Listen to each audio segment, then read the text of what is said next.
నువ్వు ప్రదర్శిస్తున్న ఈ తీరుమూలంగా బలహీన వర్గాల పట్ల బలహీన వర్గాల మీద నీ తెలుగుదేశం నాయకులు దౌర్జన్యాలు చేస్తున్న విషయాన్ని గమనించావా చంద్రబాబు నాయుడు గారిని చెప్పేసి అడుగుతా ఉన్నాను నేను. ఒక నాయి బ్రాహ్మణ సోదరుడు ఒక భక్తుడికి క్షౌరం చేసిన తర్వాత ఆ భక్తుడు సంతోషంతో 10 రూపాయలు ఇస్తే ఒకవేళ తప్పు అయితే ఏం చేయాలండి? ఎవరైనా ఆ బోర్డు మెంబరు ఉన్నతాధికారులకి కంప్లైంట్ ఇవ్వాలి.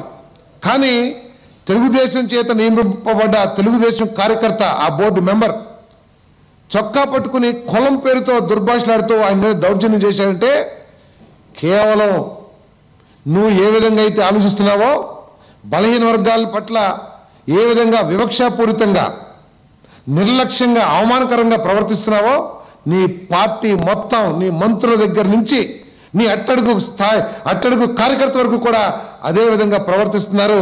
మీకు తగిన శాస్తి చెప్పే రోజులు కూడా వస్తాయని చెప్పేసి మనం చేస్తాను. ఆఖరికి ఇక్కడ టీవీలు చూస్తూ ఉంటే ఎంత బాధేస్తుందంటే కొంతమంది వెధవలు, తెలుగుదేశం పార్టీకి సంబంధించిన వెధవలు జగన్మోహన్ రెడ్డి గారిని విమర్శిస్తారు. అవ్వల్ని తాతల్ని ముద్దు పెట్టుకుంటే ముద్దులని చెప్పేసి పరిహాసంతో మాట్లాడతారు. బుద్ధున్న ఎవడైనా అయితే కొంతమంది బలహీన వర్గాల సోదరులు ముఖ్యమంత్రి గారికి కరచాలనం చేయటానికి చేయనిస్తే ఆయన చెయ్యి అందించుకోకుండా వేలు చూపించి బెదిరిస్తున్నాడంటే బలహీన వర్గాలంటే అస్పృశ్యులుగా కనపడుతున్నారా చంద్రబాబు నాయుడు నీకు?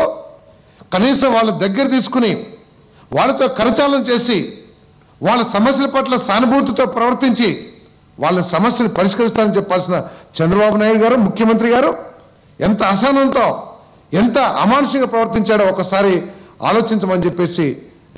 ఈ వీడియోపై మీ విలువైన కామెంట్స్ ని మాతో షేర్ చేసుకోండి. అండ్ ఇంకో విషయం, సబ్స్క్రైబ్ చేయడం మర్చిపోకండి.